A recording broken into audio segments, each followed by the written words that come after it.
kwenda. Alimezwa na Mungu, aliandaa samaki akammeza, akakaa tumboni mwa samaki siku 3. Nikawa najiuliza, hizi siku 3 zina nini ndani yake? Ukizipata vizuri zinakuelekeza vizuri kabisa. Siku 3 alikaa kwa samaki Yona.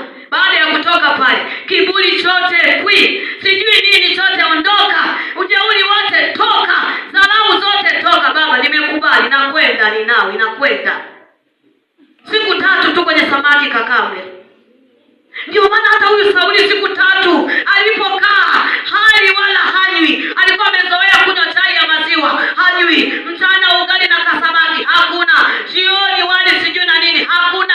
Sijui nini, hamna. Siku 3 usiku na mchana, masaa 72, hakuna kula wala kunywa. Alafu Mungu anakuacha unakuwa mzima. Wakati wote anaweza anaomba au alikuwa haombi sijui, na siku 3. Bwana Yesu asifiwe sana.